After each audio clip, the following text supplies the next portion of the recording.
Welcome to Podcast Awesome, where we chat about icons, design, tech, business, and of course, nerdery with the members of the Font Awesome team.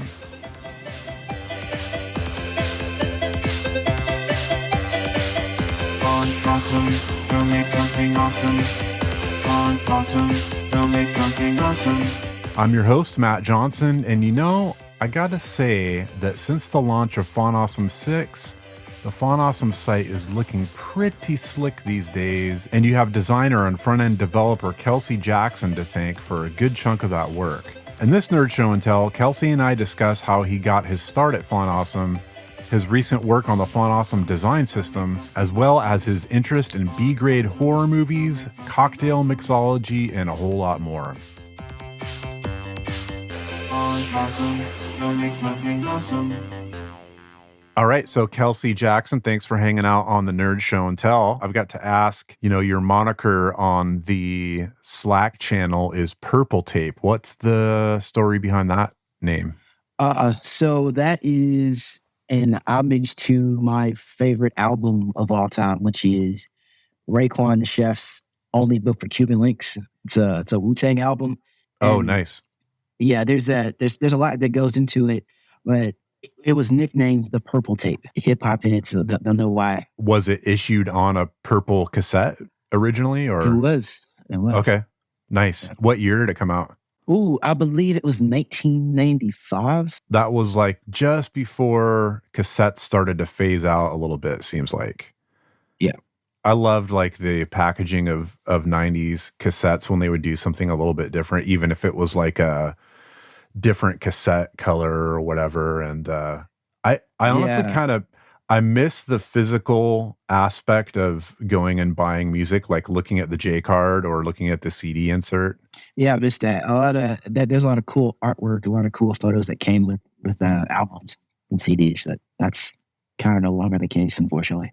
I do like the resurgence in certain genres of vinyl, though, which sort of brings that whole feel back. I think there might be a backstory about when you met Dave Gandy and how you got acquainted with him and started working at Font Awesome. Do you have a story about that?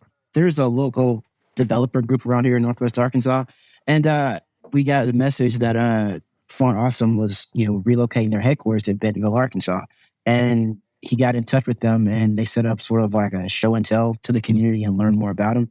And he gave a talk, and I was one of the few people who wasn't, I suppose, starstruck. Just walked up to him and shook his hand, and we it's weird how Font Awesome was kind of a big deal. So it's weird how people were just afraid to walk up to the man and introduce themselves. And I was one of the few that did that, if I remember correctly. Yeah. And ever since then, it was just on and off, me and him talking through Slack because I've been a Font Awesome customer for years. And I remember I was having an issue with one of my projects, and I reached out to him.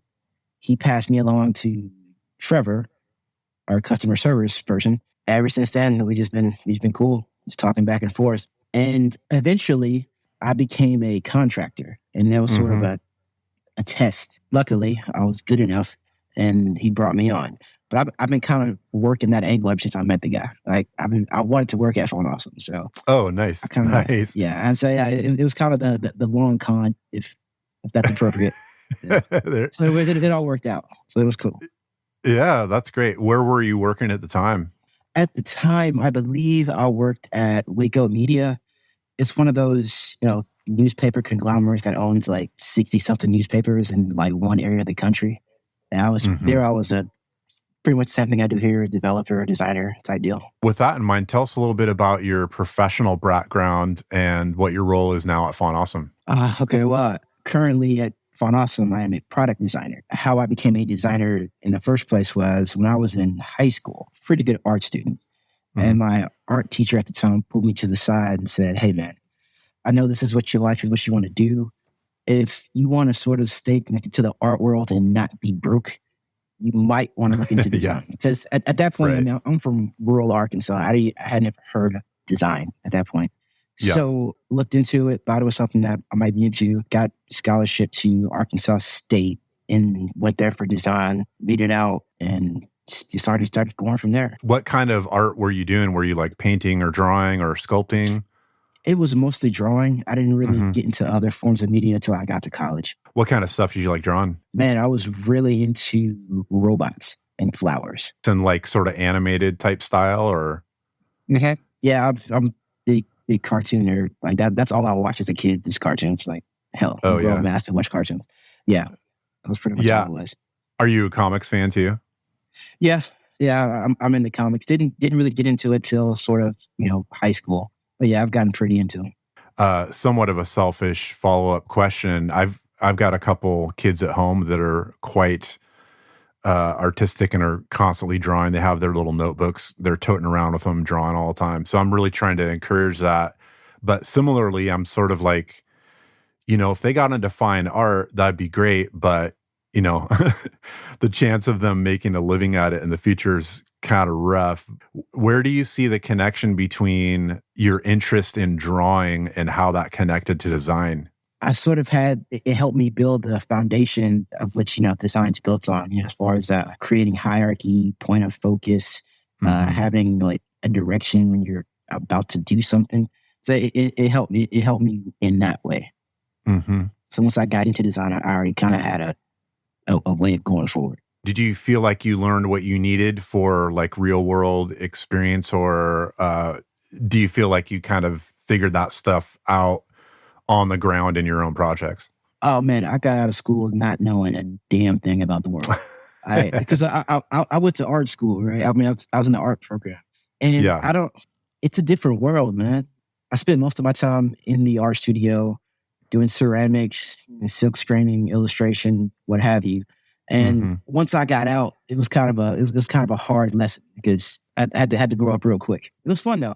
Well, I think the college experience, it shows you that you can work through something hard and complete something over a couple year period. And this is a conversation I'm having with my kids now. I've got a first year high schooler and first year middle schooler. And it's like, when we start talking about that, the college experience for the workforce, I don't know how much it actually prepares you. If you're a science or math nerd, it may like slot you right into a career path. But beyond that, it's really just more of the socializing experience, the chance to work hard at something and show that you can complete something and be diligent, No, definitely. Because I mean, when I graduated high school, I didn't know a ton about the world, where I came from, which is very country Arkansas.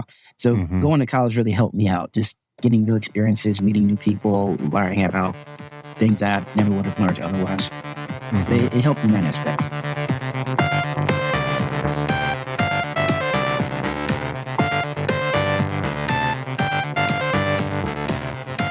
Is there anything in the last couple of splits that is worth highlighting? Can you walk us through that a little bit? This last split, before the one we're on now, I got to work on our internal design system, which it's something we've been batting around for a while. And we finally just said, screw it.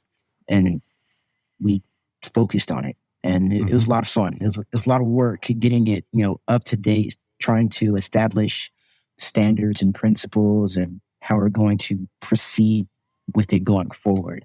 It was a lot of fun, though.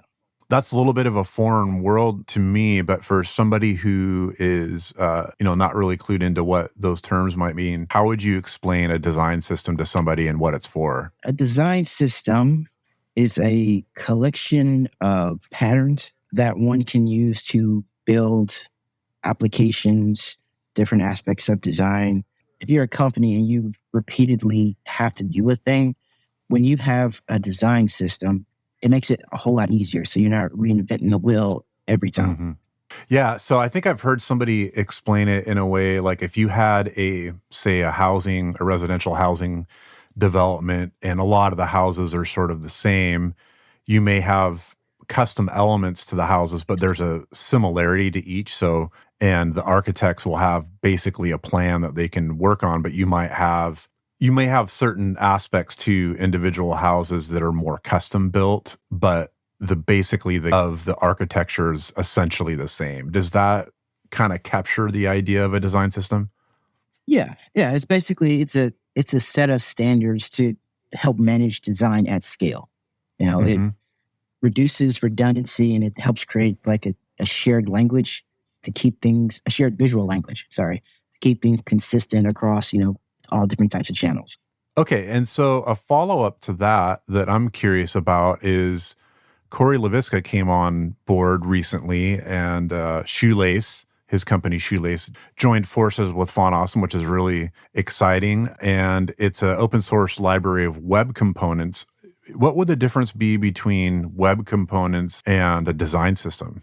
I wouldn't say there was a difference. I think they kind of work along with it. Like you could use Shoelace to help build a design system. It's a way of creating reusable custom elements. So for instance, if you had a website or an application that needed to use data viz, like a graph or something, and it's very complicated, and you don't want to have to build that over and over again. So you can create that, and it can be reused wherever you want. So in the last chunk of work that you did, were there particular challenges that you bumped up against, and anything new that you learned or challenges that you faced? Yeah, there were a lot of challenges as far as I guess you could call it technical debt, because we at Font Awesome, we already had a lot of components and elements already built, and they kind of needed to be refined and standardized. So, we may have had, 6 different types of buttons, a few different types of filters, and that needed to be, pared down and sort of whittled away. That's a common thing with design systems, because there's always a balance between, wanting to be able to explore new things, seeing what new things to add while, still trying to stay consistent with your shared visual language. Yeah, and I would think too, when you're really going for consistency, you might do a chunk of work, and then when you're coming towards the close of your work, you're going to continue to whittle down from there. You're going to say, here are all the things that are working for the system, and here's something that we're not going to use. We're not going to include it. And that's one of the things about a design system. Like it's never really finished. It's kind of a living thing. And as you go forward and you're testing out new things, or you discover new things, you update and keep it going. There's got to be a way to like catalog and have standards for a design system so that a team is all on the same page and they know what to refer to. And have you ever been involved in that side of the work at all? Different companies do it different ways, but there's always sort of like you said, a compliance board or approval board that sort of makes sure that whatever you put out, it's consistent with what the brand or company is trying to do. Yeah, because it would seem like if you have a template that you're working with, if there weren't any controls on it, really, people may not use it properly. And then you've sort of shot yourself in the foot. Then you're not actually being consistent with your design. This one project I had back when I worked at an agency, and it was a package of diapers that I had to design. One side had Spider-Man, and the other side, I believe, had Tinkerbell.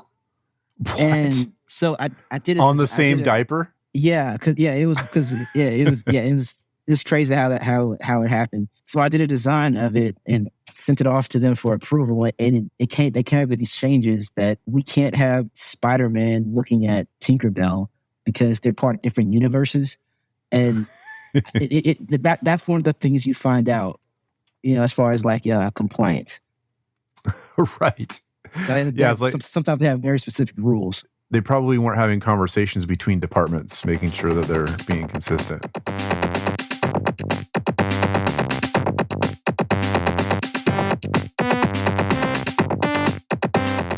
So are there any tech developments that you pay attention to these days, just like as a hobby, things that you keep an eye on? Yeah, I mean, I try to stay up to date on web components. That seems to be like a pretty big thing in web. And I try to keep up with machine learning / AI, but I always keep it at an arm's length because you remember a few years ago when like crypto NFT space got real hot? Oh yeah.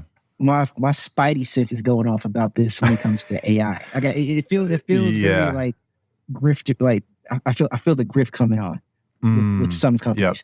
Yeah, I think so too. I mean, yeah, we're definitely seeing a lot more headlines when it comes to AI, and I'm not sure what to make sense of it. Like some people get really alarmist about it, which I think there's probably good reason for that, but I wonder how it's going to shake out. Like I will say as a content creator, you know, I'm spending a good bit of my time with words and stuff and I see these like content generator things and I'm like I'm flipping off my computer all the time because I'm like, come on, man, don't be putting me out of a job here, you know? I'm Yeah, not sure how to make sense of it. yeah. I think we're a long ways away from them to actually, not need humans in that space. It could be a springboard to maybe get you going on content, but it can't really do what a human can do yet. I don't know, man. You always wonder these sci-fi folks that come up with a dystopian future.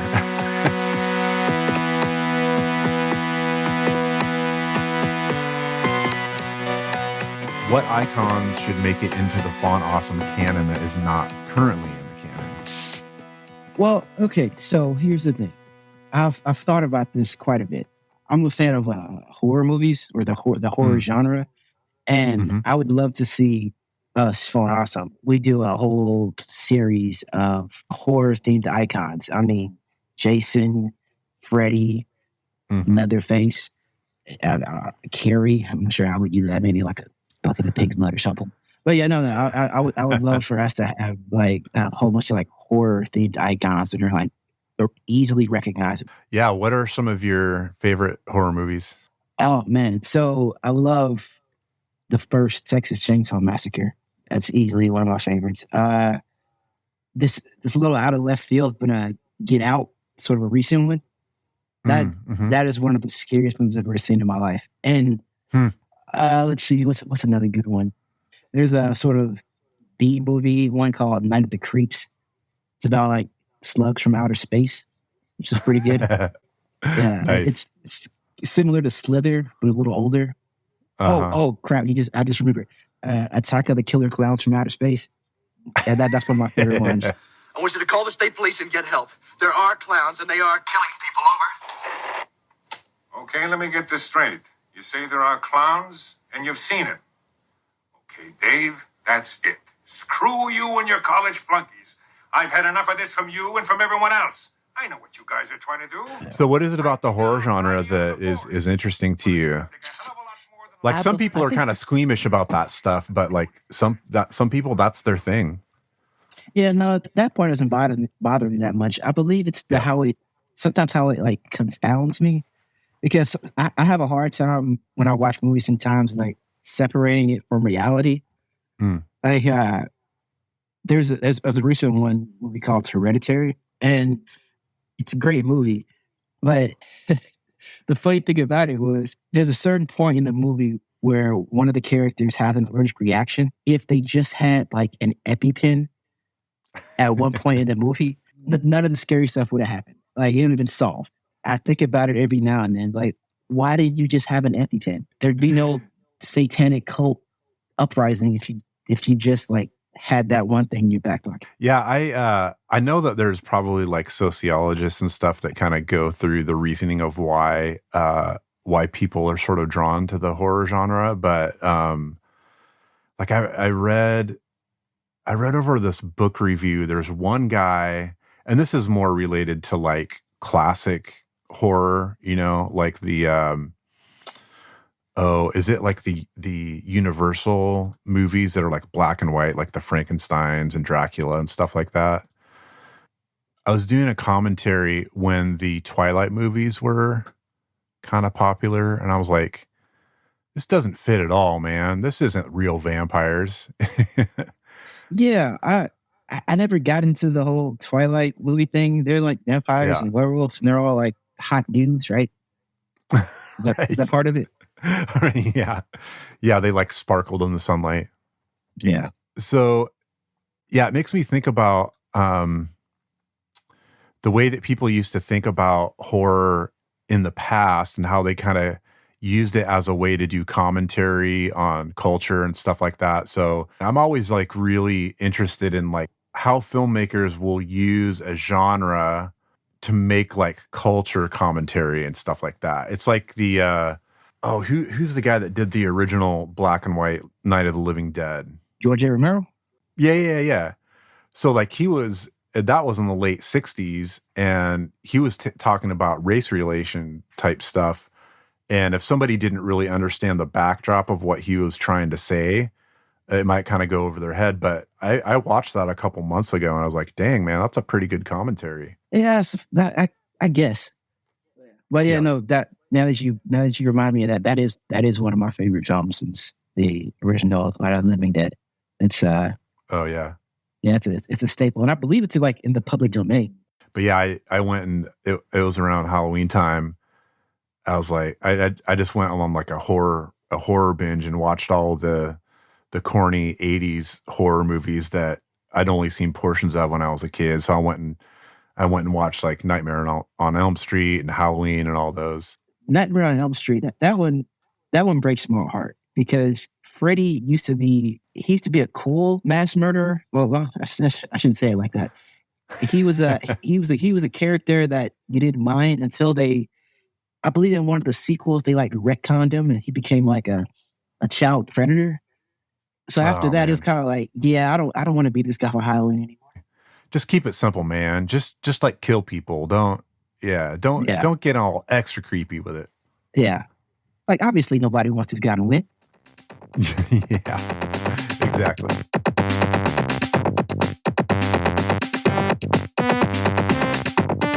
So what is the weirdest or crappiest job you've ever had? I believe it was when I was a freshman in college.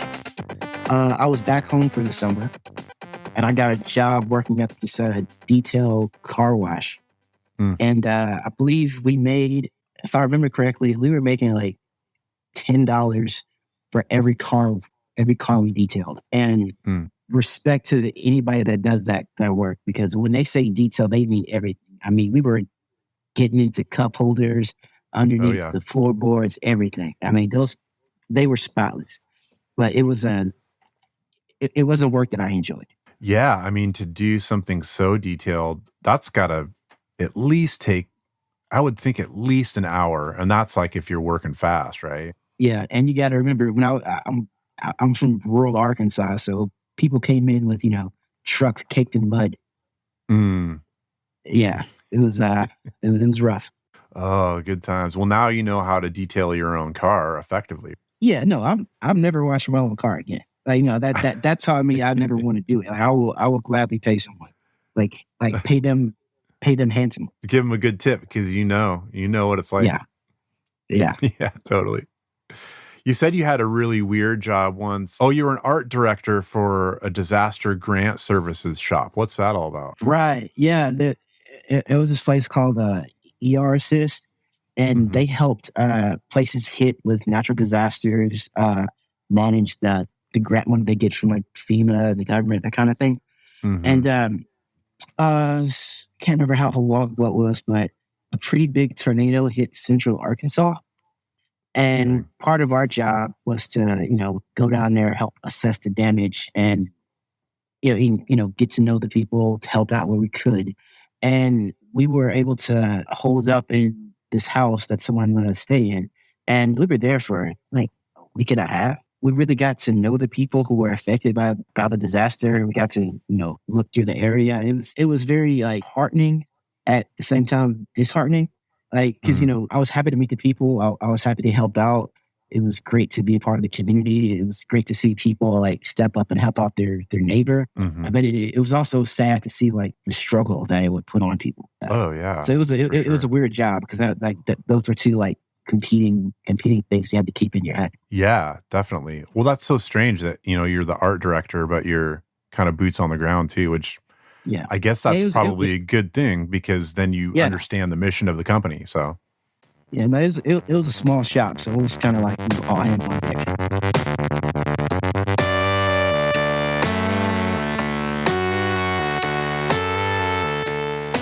So what do you nerd out about after work these days? What kind of things are you into?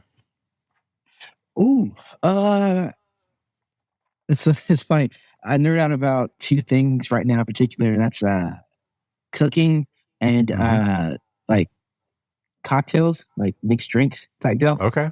Yeah. Me and like a buddy of mine, we've gotten into like Tiki drinks, which are like Okay. pretty like rum heavy.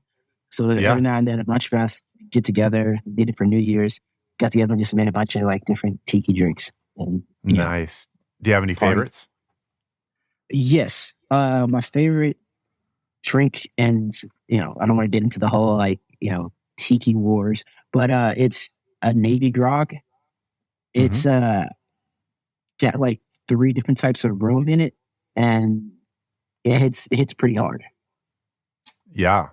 Does it is it like a juice, got a juice base to it, or? Yes, grapefruit juice. The ingredients are, I think I know off the top of my head, a Puerto Rican rum, a Jamaican rum, a Demerara rum, grapefruit juice, honey syrup, and I think that's it. Yeah. That sounds pretty good. So you said not to get into the tiki wars, so I'll have to ask you what are the tiki wars? I mean, some people are very like strict about what counts as a tiki drink. So some people like have a literal copyright on a certain type of drink, and you have to use that type of rum in that drink, or you might get sued. Like it's very weird. Yeah, you got it. Yeah, so they name a drink and a recipe, and it's got to be just so. Yeah. What is it about the different rums? Like, I know that there's like, dark rum and light rum or whatever. Like, why would you put 3 different kinds of rums in a drink? Well, I mean, when we talk about alcohol, like I think rum is one of the more like I don't know if diverse is the right word, but there's a lot of different types of rum, and like different parts of the world make different types of rum. Mm-hmm. So you could be in Cuba and you have a certain type of rum, and it's completely different than a type of rum from like Guyana or Jamaica. Right. And, yeah. It's got a very like rich history. Really dark rum has definitely got a different taste to it than light, generic light Captain Morgan or something like that. Got a different taste to it. Yeah. You can go down a rabbit hole really quick. Like last couple months, I probably spent a couple $100 on just trying out different types of rum. Yeah. So would you say? I guess I should take this time out to say, everyone please drink responsibly. Like that That's right. rum I amassed over a certain amount of time. I didn't go out and get like $600 of rum a night. So, All right. Yeah. Drink responsibly, tip your bartender, all that stuff, but drink responsibly. Don't drink and drive, people. Absolutely not.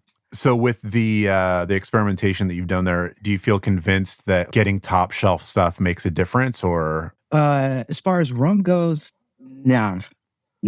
Okay. If you're mixing it and you know what you're doing, I think you can get away with some of the less pricey stuff. So speaking of the spirits, we often have a celebratory bottle at our biannual Snuggles. We'll usually have like a bourbon. Has there been a favorite that we've tried out at one of the Snuggles? Yeah, I really did like the Pappy. Mm-hmm. One, because it's super rare, and I think it's worth the price tag that people put on it. Yeah, that was very tasty. I enjoyed it too. It's funny, the Snuggle after that, Dave really kind of goes to great lengths to find stuff that's rare, and I love that, how he's always like looking for something that's like super top shelf where we can have an experience together. What was that big old bottle that he got that had Old Fitzgerald? Yeah, that's the one it came with. Yeah, it had like an apparatus it came with. Yeah, where you pour it, and it was like I don't know, was it a couple gallons? It was like a pretty big bottle. Yeah, it was giant. We still have it in the office. We never actually finished it. But yeah, that was an experience to be sure. The seller was a little bit peeved at Dave because we were going to drink it. It's like, well, yeah, I mean, it's a collectible bottle, but you don't drink it. You just like put it on a shelf, Okay, yeah. See, I'm not. I disagree with that person. I mean, another thing that I'm into is like I'm into sneakers, and I have close to 3 dozen pairs. I've never been one of those to like buy a pair and never wear them. Like, what's the point? Right. Yeah, totally. Just put it on the shelf. Yeah, then it's just like a status thing, you know? It's like if Yeah. you don't get something to enjoy it, it is pointless. Yeah, no, I'm not trying to impress him. I do it for me.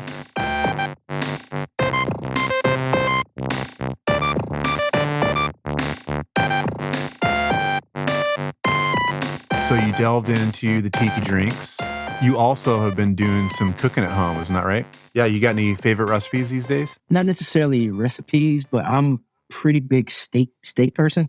Mhm. Like, I think I've pretty much gone through all the different cuts on a cow. And steak is probably my favorite thing to do. Oh, yeah. What's your favorite cut? I'd have to say it's a toss-up between a picanha and a ribeye. Picanha, what's that?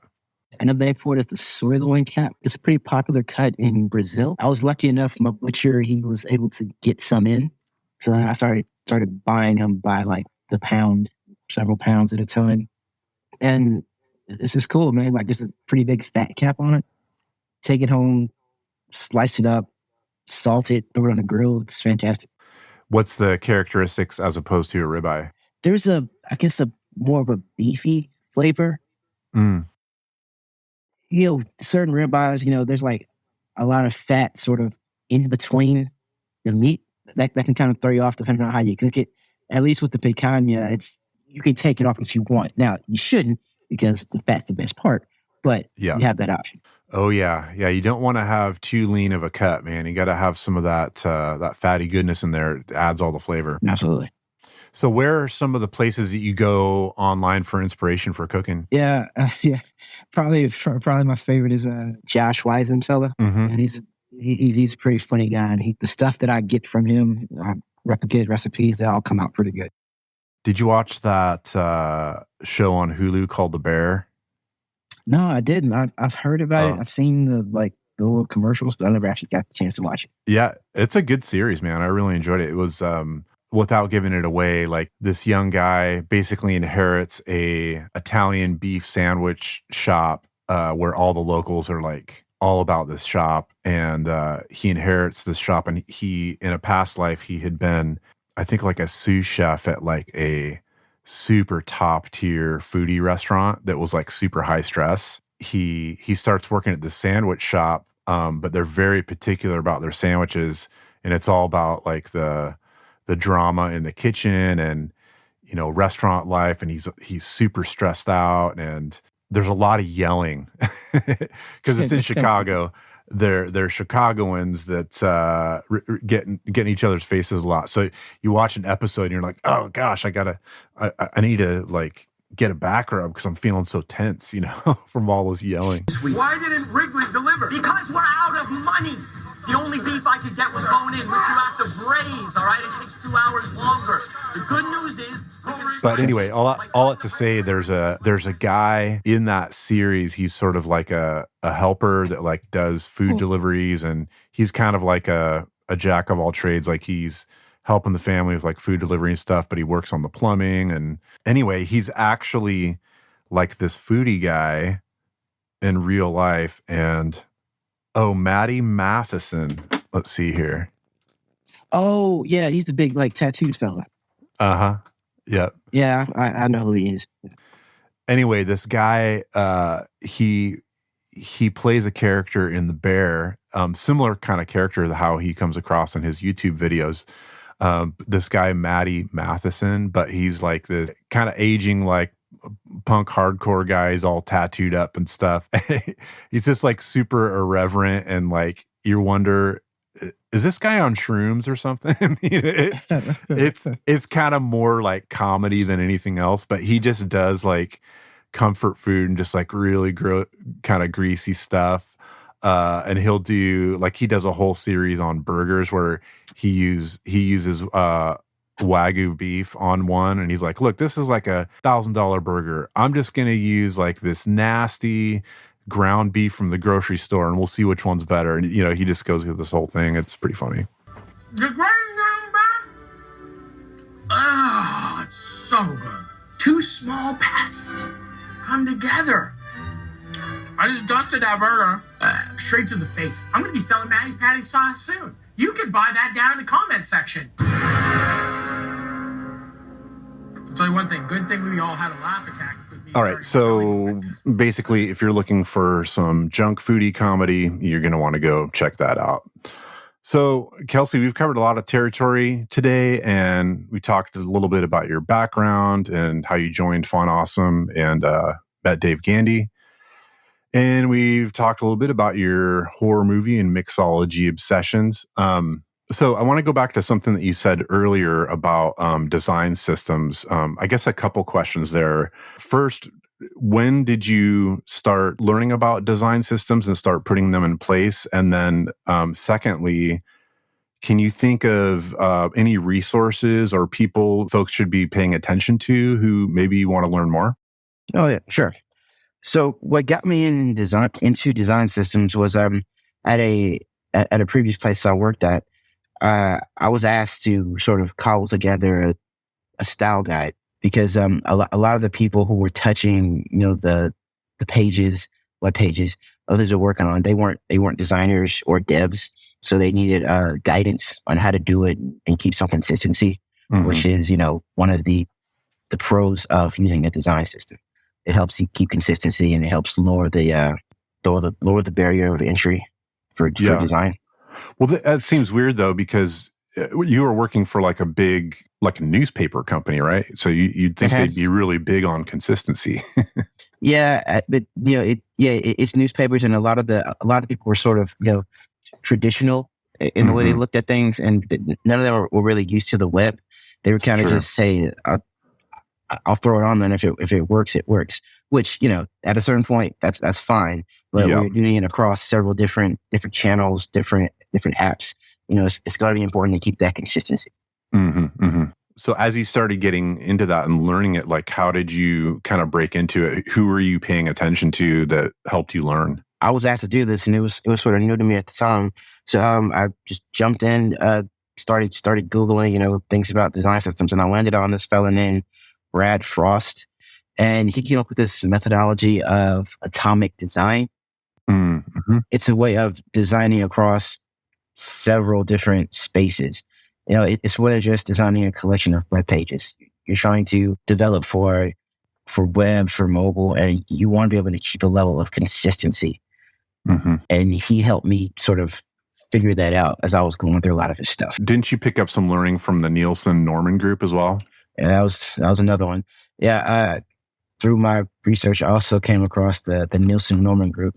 They're sort of a collection of UX design principles and articles. It's a pretty cool foundation if anyone wants to look them up. And it's not just for design systems, it's for pretty much all forms of, digital UX design. Well, we will add those resources to the show notes. So for anybody wanting to check that out, check the show notes for additional learning. And Kelsey, thanks for coming on the Nerd Show and Tell. Oh, no, thank you. All right, so that is a wrap for the latest installment of the Nerd Show and Tell. A special thanks to Kelsey for coming on the show. If you like what you've heard, you know what to do. Please subscribe, pass this on to your friends, give us a like and review if you wouldn't mind. And this podcast was produced and edited by yours truly. That's me, Matt Johnson. The Fun Awesome theme song was composed by Ronnie Martin, and audio mastering is handled by Chris Enns at Lemon Productions.